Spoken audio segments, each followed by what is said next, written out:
Halo anak-anak, selamat pagi. WhatsApp. Apa kabar kalian? Semoga senantiasa dalam keadaan sehat dan dalam lindungan Tuhan Yang Maha Esa.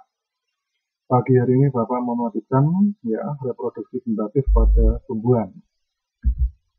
Yang pertama adalah reproduksi generatif adalah reproduksi pada makhluk hidup yang didahului adanya proses perkawinan atau pembuahan, yaitu peleburan antara sel kelamin jantan dan sel kelamin betina. Sementara reproduksi vegetatif atau aseksual adalah reproduksi pada makhluk hidup tanpa didahului proses perkawinan. Perbedaan dari dua jenis cara perkawinan tersebut yaitu yang pertama, kalau generatif dia harus memerlukan dua indukan, yang vegetatif hanya satu induk saja, kemudian terjadi proses cara kawin atau seksual, sementara pada vegetatif tidak kawin atau aseksual. Kemudian terbentuk dari peleburan sel kelamin jantan dan sel kelamin betina. Kemudian anaknya nanti berasal dari bagian tertentu dari tubuh induk. Kemudian sifat anaknya itu merupakan perpaduan dari sifat kedua induknya. Sementara kalau vegetatif, sifat keturunannya sama persis dengan induknya.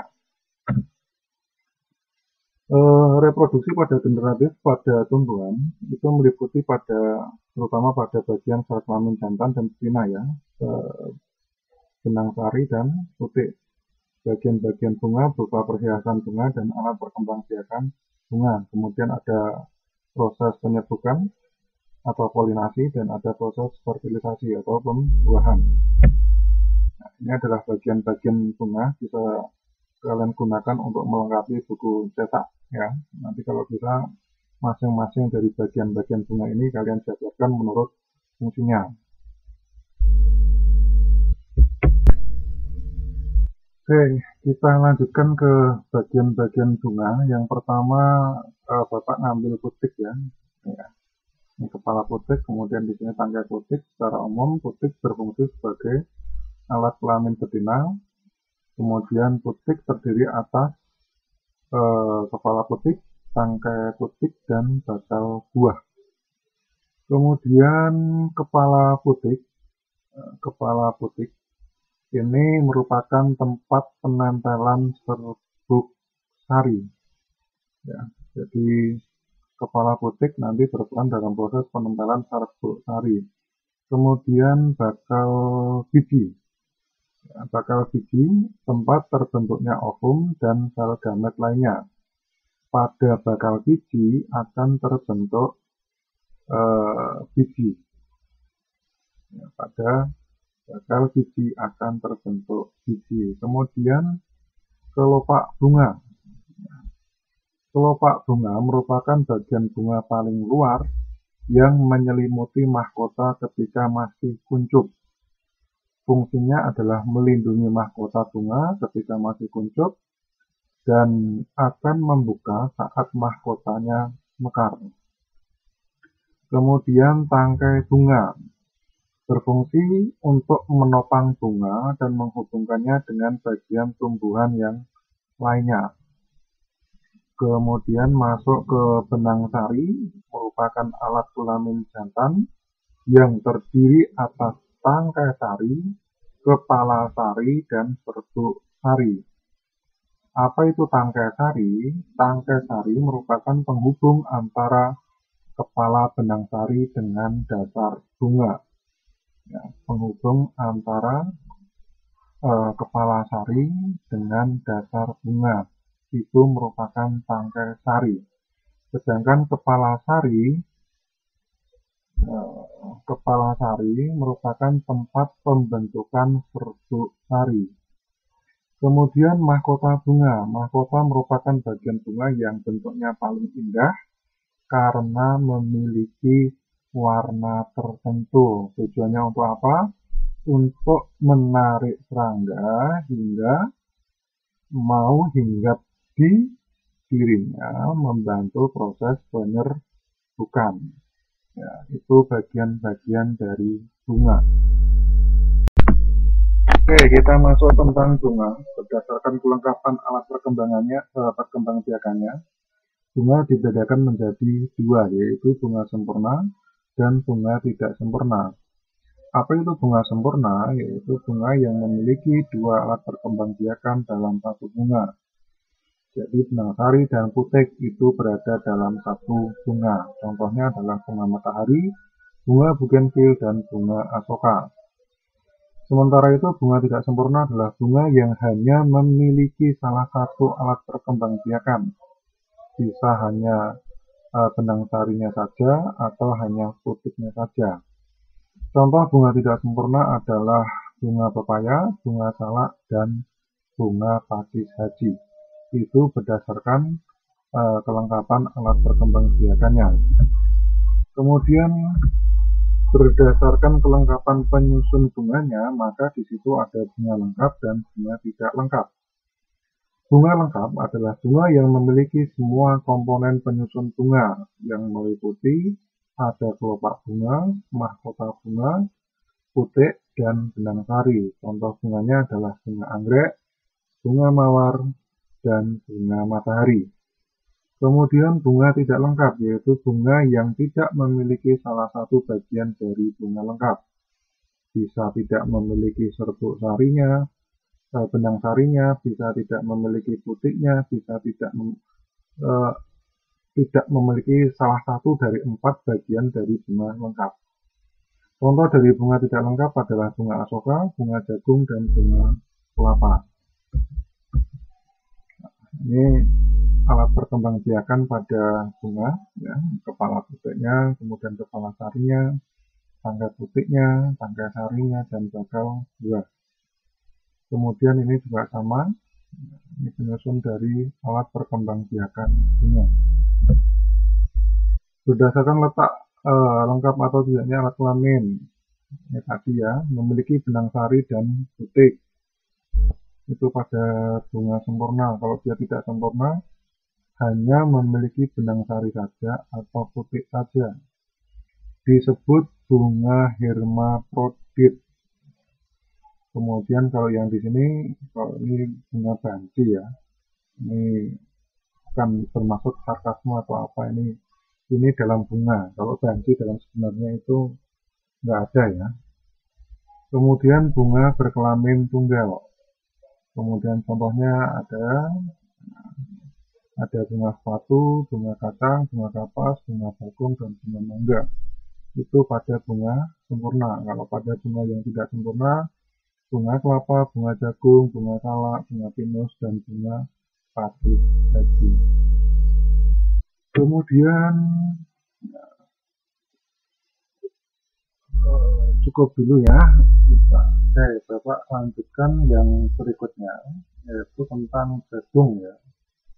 Bunga jagung ini menghasilkan dua macam bunga, yaitu bunga berbentuk malai di ujung bagian paling atas dan bunga berbentuk tongkol yang berada di ketiak daun. Bapak tarik dulu.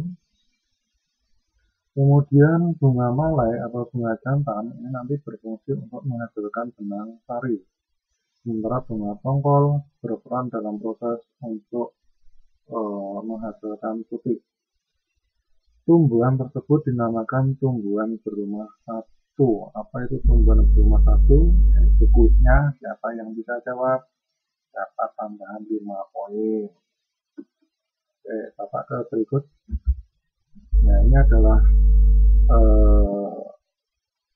struktur morfologi dari tanaman jagung ya. Di bagian atas namanya bunga malai, sementara di bagian bawah ini yang namanya bunga tongkol. Nah, nanti yang menghasilkan serbuk sari, sementara yang ini menghasilkan putik. Kemudian struktur tongkol. Nah, nanti kalau misalnya dia sudah mulai membentuk tongkol seperti ini, ya, di bagian paling atas ini ada serabut. Ini biasanya untuk mainan anak bapak. Kemudian ada ovul, ada empulor, dan kulit tongkol. Nah, ini seperti ini morfologi dari tanaman jagung. Kemudian tumbuhan sawit memiliki bunga jantan atau bunga betina saja dalam satu batang.